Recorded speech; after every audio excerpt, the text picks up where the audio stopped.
to reflect back on, similarly to like my parents and my family, it was just kind of like this black box of, well, what do you do with a doctorate degree in science, right? Like, what do you do with that?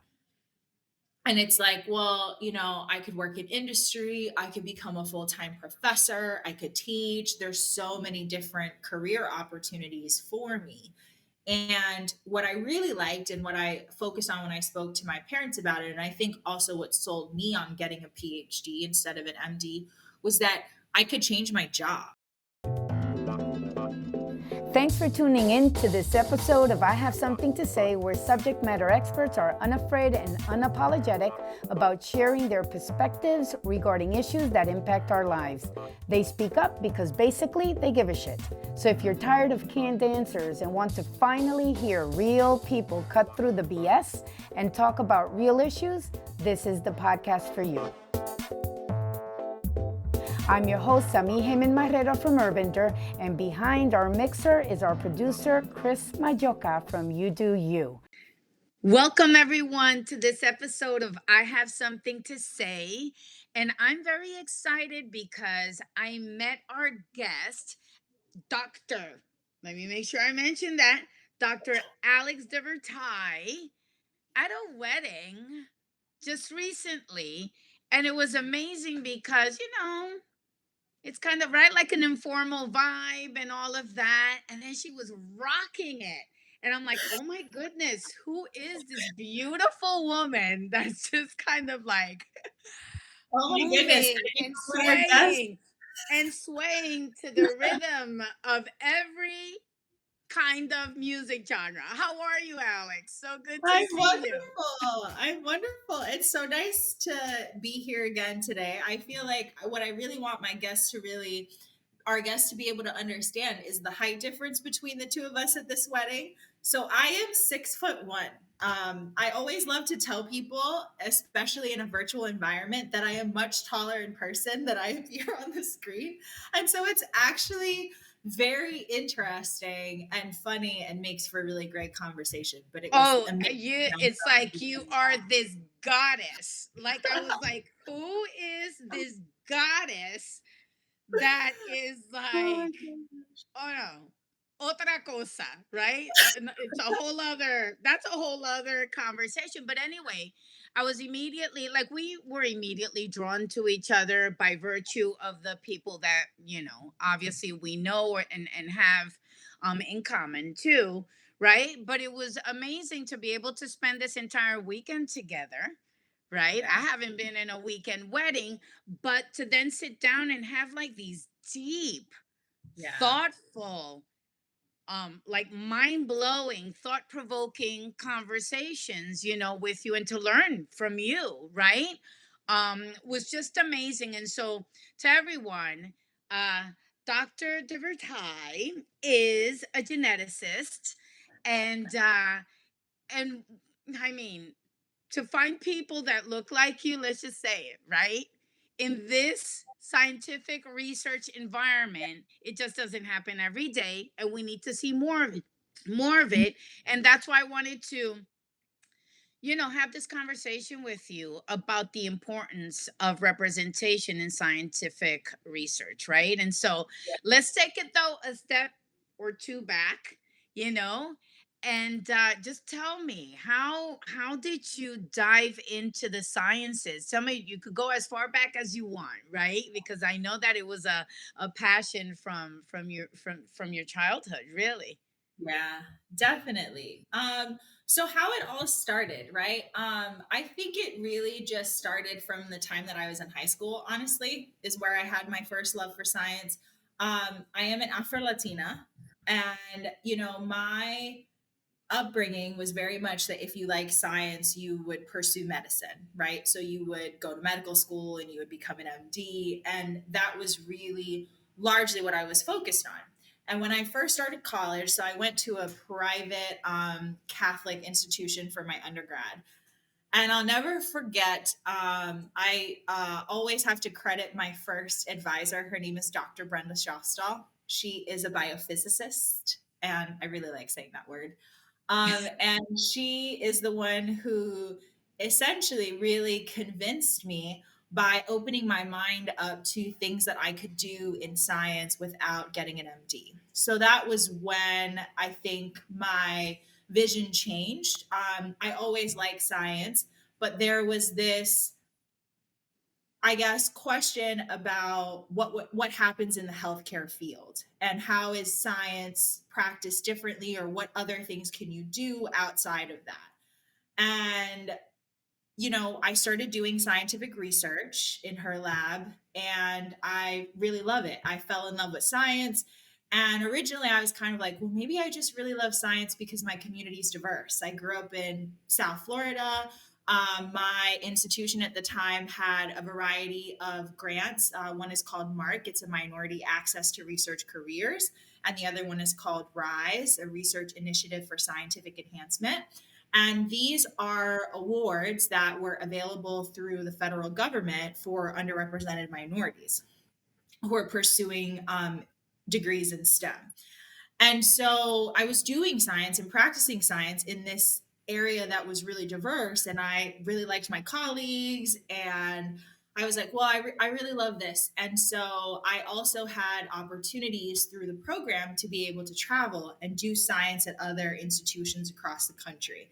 So, and that really taught me that my love for science actually does transcend just my environment.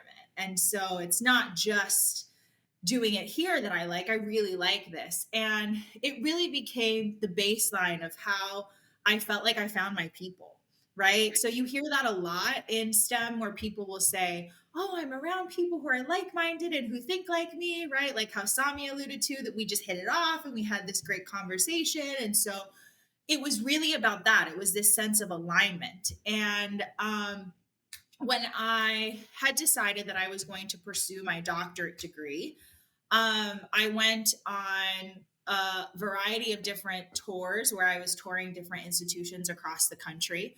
And I landed at the University of Oregon to get my degree in genetics. And what's really interesting, as a little side story that probably people don't know as much, is that when I went to the University of Oregon, again, my advisor gave me one of the things that I would still consider to be like the single best piece of advice that anybody's ever given me, which is that science alone is hard. And that if you're going to pursue science, you should try your best to pursue it in an environment with good people. And so that had been like really my guiding force. And so when I toured the University of Oregon, there were some faculty members that really stood out to me as individuals and groups that I could do science with. And so when I landed at the University of Oregon, it became apparent that in order to work with these faculty members, I would basically have to belong to a particular institute. And that institute was the Institute of Ecology and Evolution.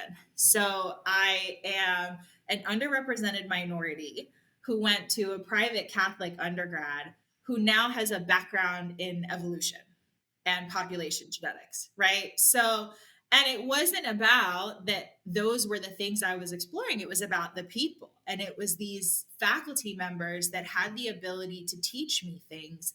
And what they taught me, yes, it's highly technical, but if we remove the technicalities of what it was and you think about it largely, when I was an undergrad, I focused, so my background was in cardiac research. So I studied cardiac hypertrophy for exercise induced stress, and then also some other types of stressors, but it was very molecular and very granular. When I got my doctorate degree in genetics, I focused on things at the population level. So we looked at genetic screens and we asked very similar questions, but we asked them under a different framework. And I learned so much, not just from my advisor, but from the colleagues that I worked with in the lab. Like, for example, there was someone else who was the same year as me. She is now Dr. Katia Casamadas, and she studies sexual evolution. And so these dynamics, right? Like all of these different things, when you think about population genetics, these are real world problems. And that scientific background that I have has also served me well as I moved into industry. So I graduated with my doctorate degree from the University of Oregon in 2020. And COVID did a lot of things to everyone. And I Mhm. also have a rose and thorn story about COVID. The thorn is that because of COVID, I didn't get an opportunity to walk at my doctoral defense. And so that was a little bit disheartening.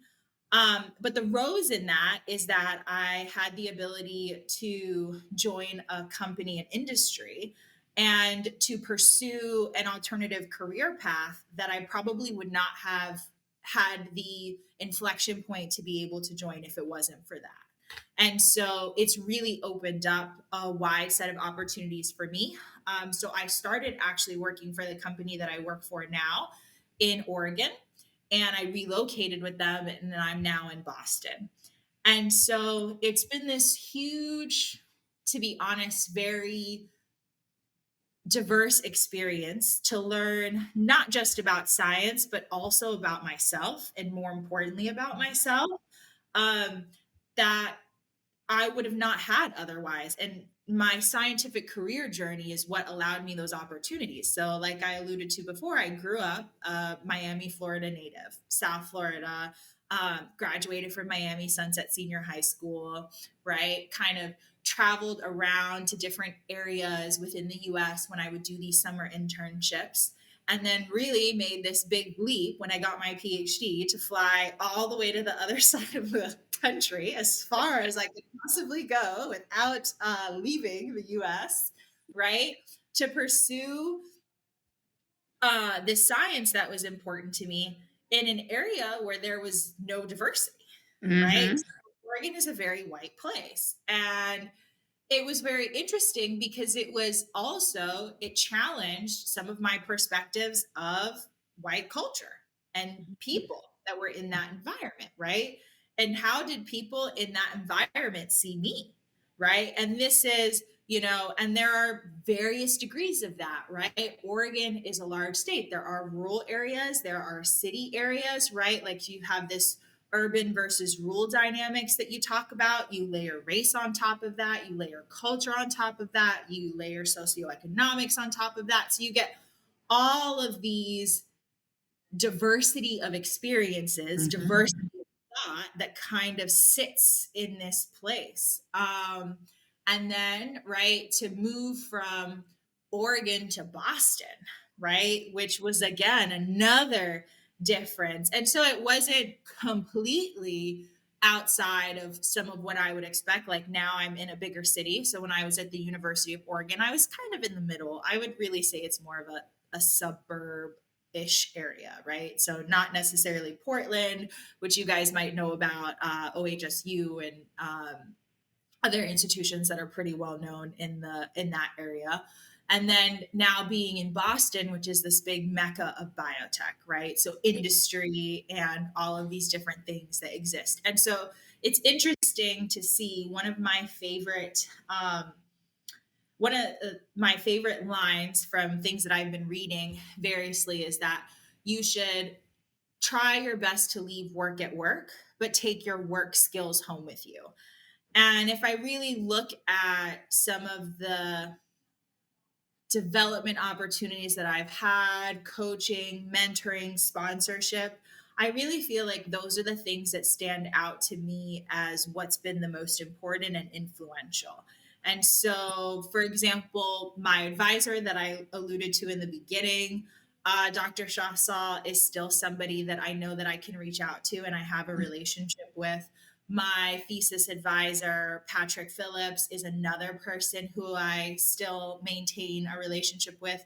And within my company, right, there are a variety of individuals who I have connections with that are mentors and sponsors and really just incredible colleagues, right, who we learn from and develop from every day. So I think that really encompasses sort of the holistic view of sort of who I am, and hopefully can help you guys to understand where I'm coming from, what kind of environmental things maybe shape my perspective, right? And how I see the world. and what are some of the maybe areas or opportunities where I've become more culturally aware, and they're Mhm. from being in environments where I have been in other. Yeah. So I learned so much more about myself and, to be honest, like my own identity, by being in environments that really challenge that. And when I say the environment, I mean it that way because I didn't see myself or people like me reflected in that.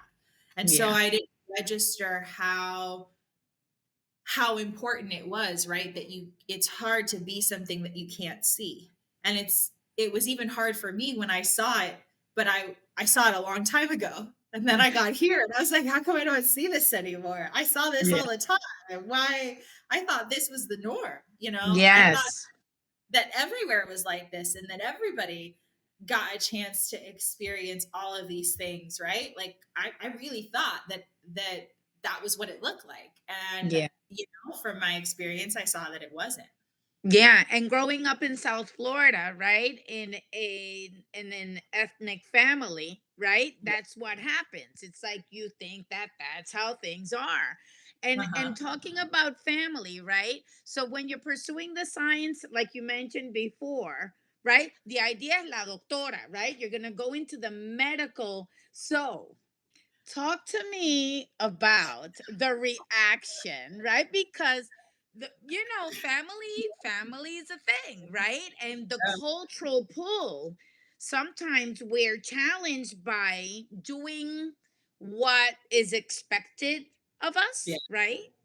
And doing what, like you did, right? Pursue your real passions. And so what was that dynamic like when you made the announcement, or it wasn't quite fitting what the idea of a doctor in science, right, or in sciences looks like? So tell me.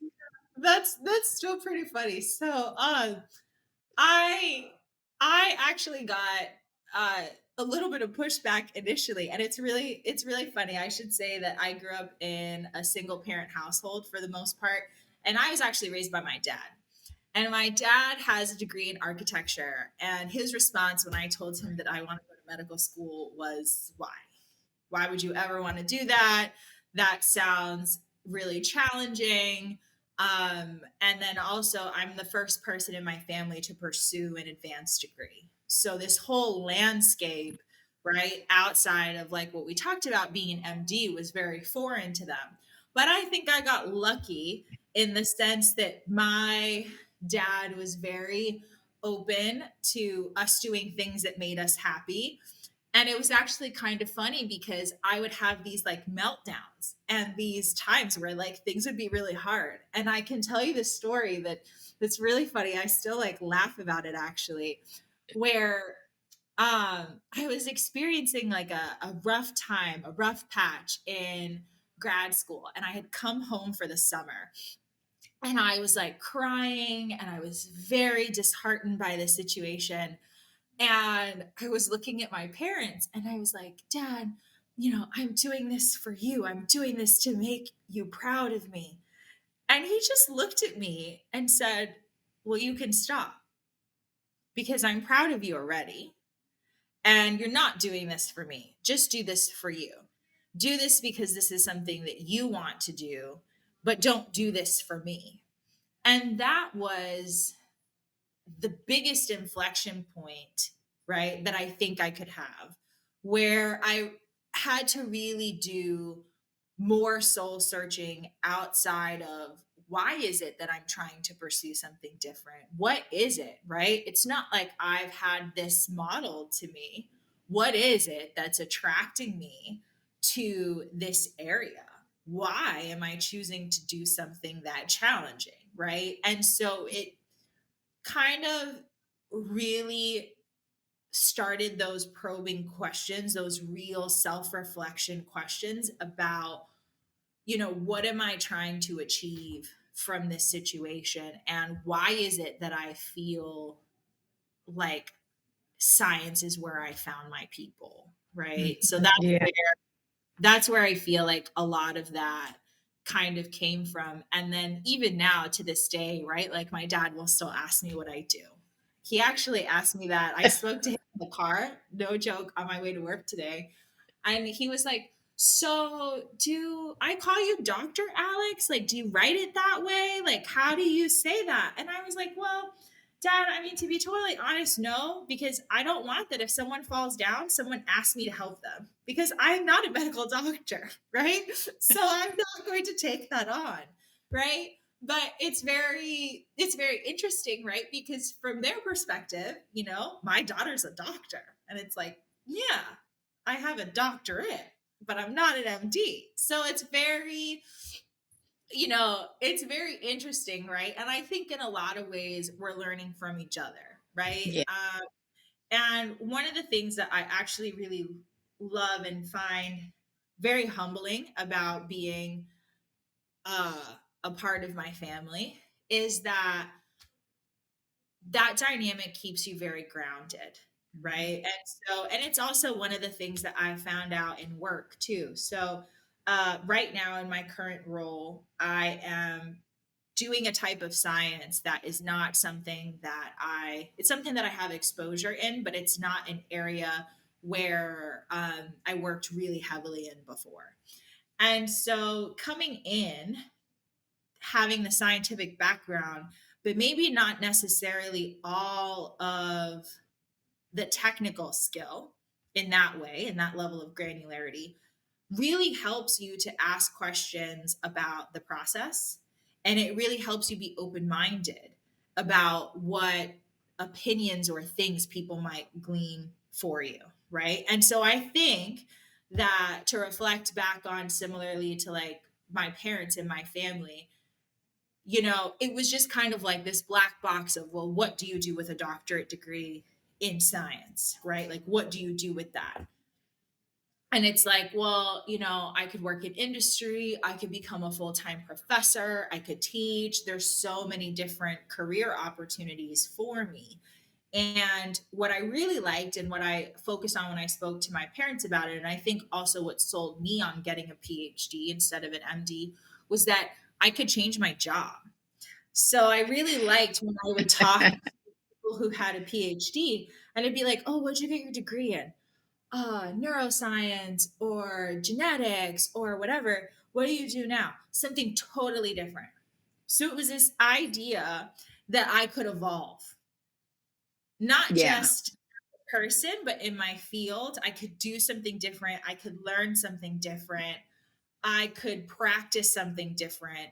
And having an MD at the time, that that level of flexibility or that level of agility in terms of Mhm. making different decisions didn't seem as valuable as an option, at least to me then, right? And the ability to be able to master a variety of different things over the lifetime and the trajectory of my career seemed way more exciting to me, to the Yeah. point that now I will say that that's kind of also the thing is that I want to do all the things. And now I'm like, I'm going to stay over here because I really need to just commit to being over here for a while. So that's Yeah. That's great. And so regarding the importance of representation, right? Now that you're in the thick of it, right? You're in industry, you are doing science research, you are focused in bringing into the fold, right? Talking about genetics, right? Talk yeah, to me about, cuz this is where I was like gaga over this whole thing, cuz I kind of knew already, but having someone, like you in it, like the insider's advantage, right? Of really knowing how it works and how these systems operate without certain insight. And then you mhm, being able to be in the fold and saying, oh, wait, this is missing, right? How yeah. important, first tell us a little bit about the history of how medications are, developed, treatments and all of that, void of, right, certain genetic insights. Yeah. So, a really great, I think, example or story about this is I did a undergraduate research project Vanderbilt, and it was centered around clock genes that are associated with major depression and bipolar disorder. And the data that we were able to have access to use for this, right, was part of a consortium. So it's a consortium of patient data that's housed under protected guidelines and things like that, and it's all anonymized. And what we would do is we would search that data to be able to uncover trends and associations, right? So we would use this as a data set essentially to be able to do the work that we were doing. So we would run genetics and statistical analysis off of some of these characteristics. And one of the things that we are constantly asking ourselves is, are we making an assessment based off of the information that we have? Or are we making an assessment by asking ourselves, what information do we need to have to accurately make that assessment, right? And so in this particular example, we're using a data set that exists to be able to inform our research question. And what you find is that when you stratify data, so if you take something that is 100, right, and then you try to separate that data set, let's just say based on sex, right? In an ideal scenario, you'd like those sexes within that data set to be split 50-50. Sometimes that's not the case. In fact, most times it's not. And so as you start to have more stringent criteria, as as trying to explore this data set in its entirety, you can sometimes find that you have what we call in science to be low power. So you don't actually have enough representation within a group to be able to make a claim, right? And so over time, we have all of these data sets that exist, right, from studies that have been done and that have been built upon. And we have a lot of information that's out there, but what we found is that when we try to parse that information that we have based on race, cultural diversity, ethnicity, and all of these different types of things that are big in our minds now because we've seen the impact that it has on things in different populations, we find that those things are not there. And part of this, to be also very transparent, is it's not by accident that this has happened, right? Historically, there have been protected classes that have not been represented in a lot of these things. And so now what you're trying to do at large is to make populations that have generally not been comfortable because of legislation and things that have been in place more comfortable. But how do you do that? Right? Mm-hmm. So now we are navigating this critical and really sensitive inflection point where there's misinformation, there's disinformation, and then there's fact. And we're trying to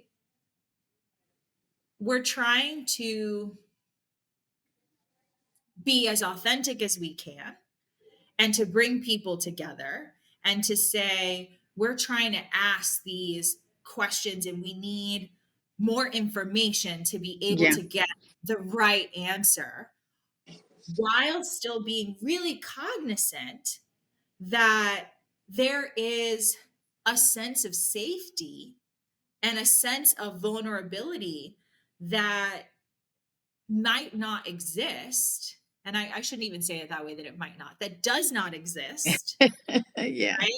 Doesn't exist as part of the institution. Right. And the reality is that that's how the institution was designed.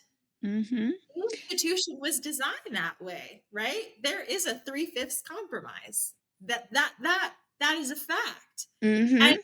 so to talk about, how those things, right, can impact future generations, it's very interesting to me. in the finance world, we'll talk about things like compound interest and a Mm, 401k and how you need to invest in these things because, the likelihood of when you invest in them early can really impact your trajectory over time.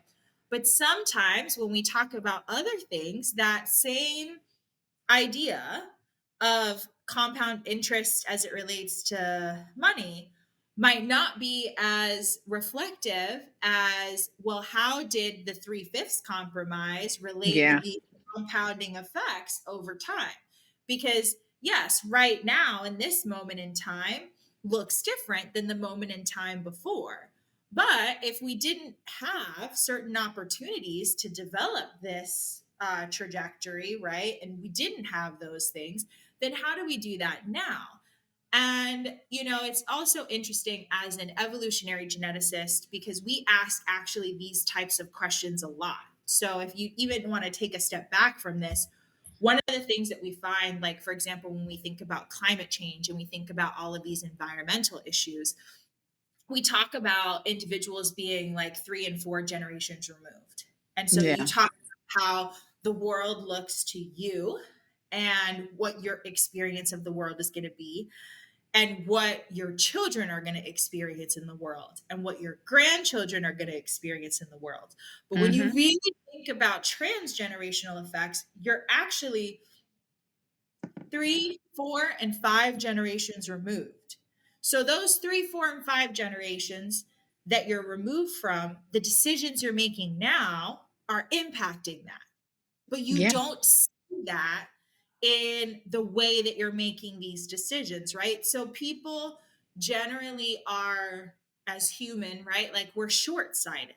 We're Hmm. short-sighted in terms of these generational consequences to things. And that was one of the projects that I looked at for my dissertation work. So I studied the transgenerational effects of stress. And one of the things that I looked at was malnutrition, right? And so what we found was that there are these impacts to progeny that are a result of um, mothers, and in this case I did not look at human data. I did this study in a model system, but it was built off of data that was generated during the Dutch famine. And so there were individuals, for example, that there were specifically like mothers that were pregnant during this Dutch famine. And because there were rations that were given for food and access to these things, because it was during the war,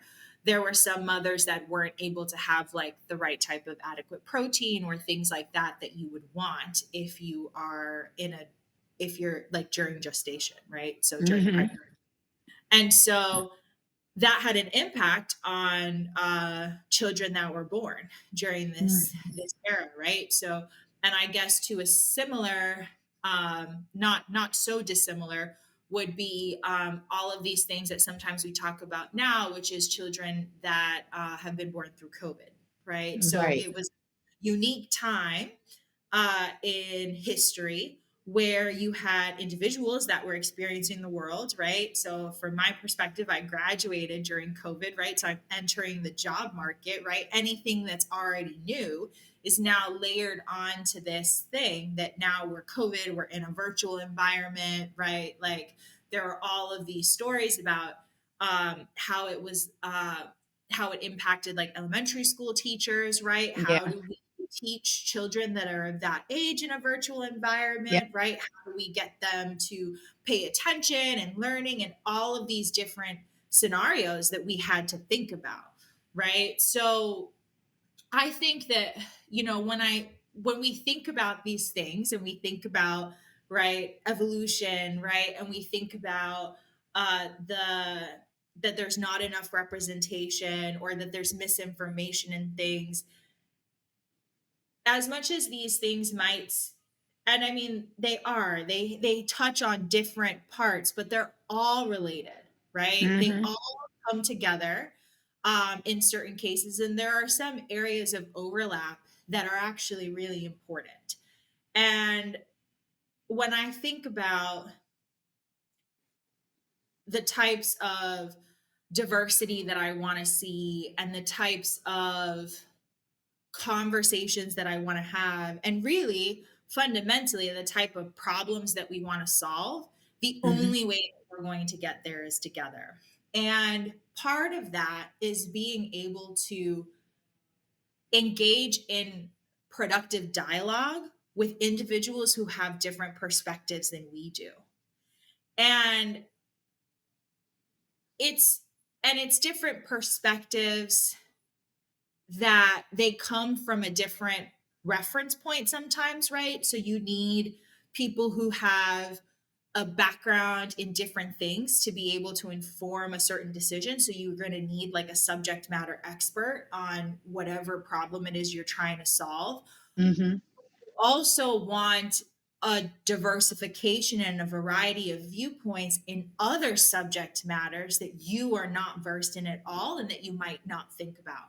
And so, for example, when we make decisions in a corporate environment that is a matrix organization, we're always asking ourselves, well, are the right people here to be able to make this decision?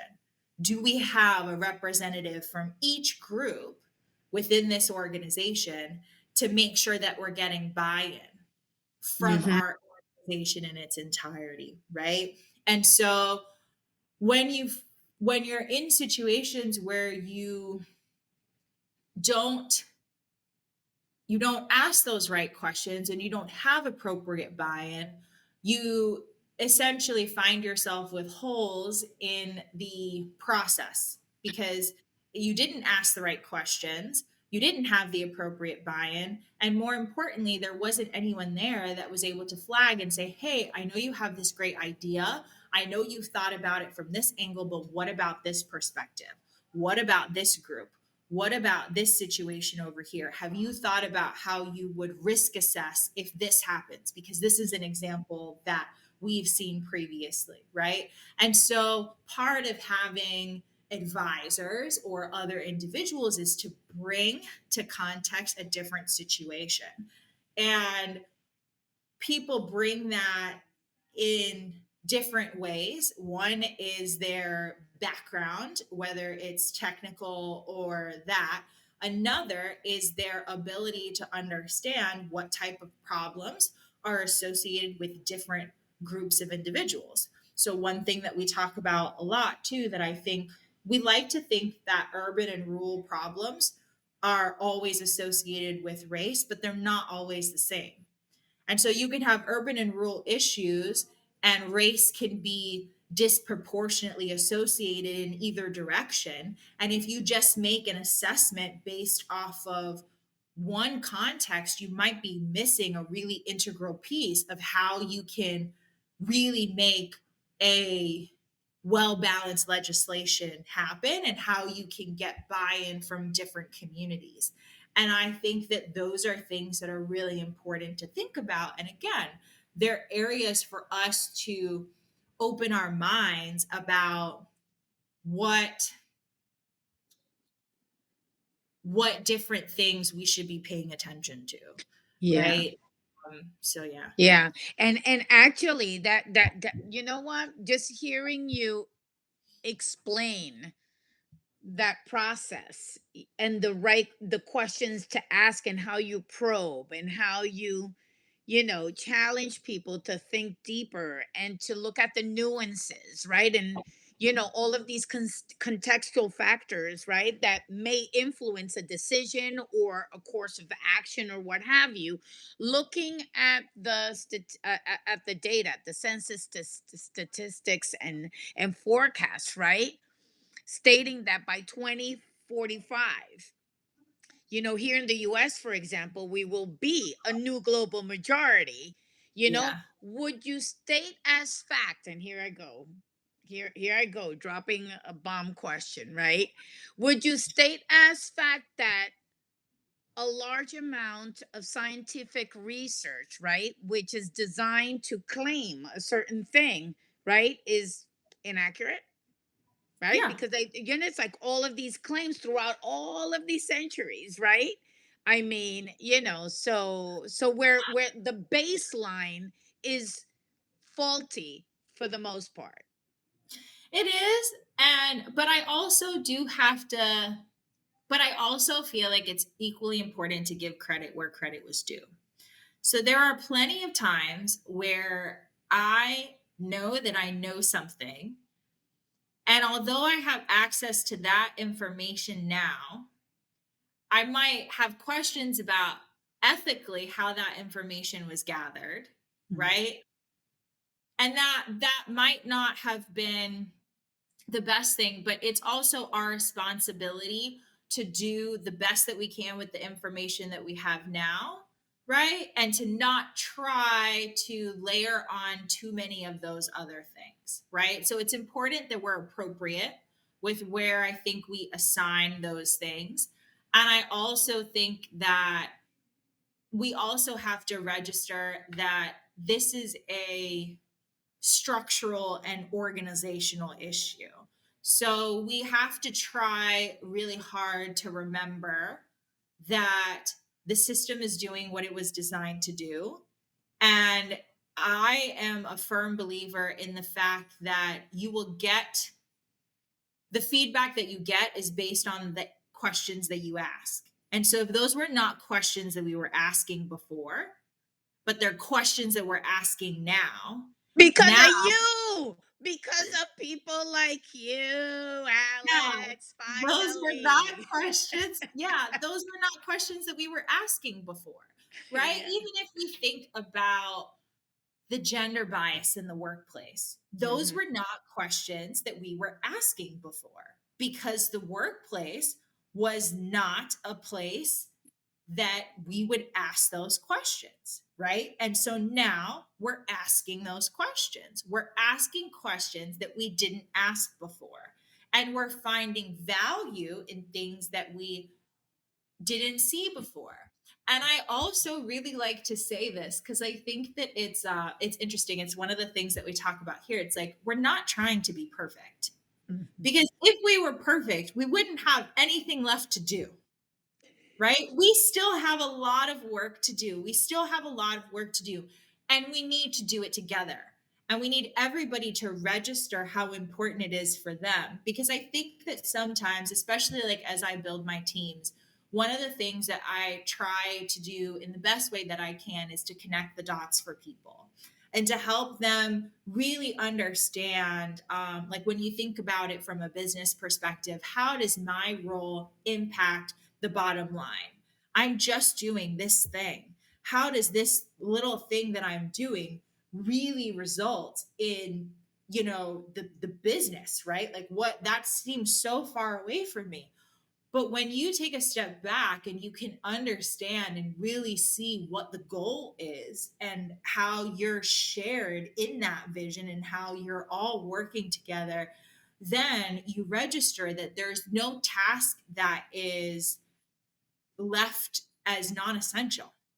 There's nothing that's non essential here. Everything that we're doing is essential. Everything that we're doing is an integral part of how we get there, right? Because I'm not where I am today because I did it in isolation.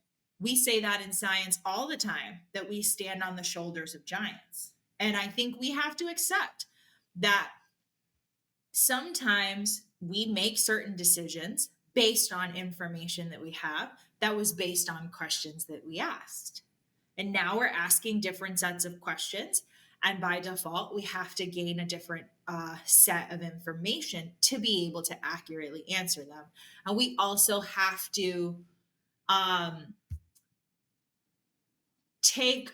I think that the scientific community also needs to take responsibility and ownership for how it allows others to see the value in the things that we achieve. And so I think that um it's it's up to us to do our due diligence essentially to help others understand how and why the work we do is important.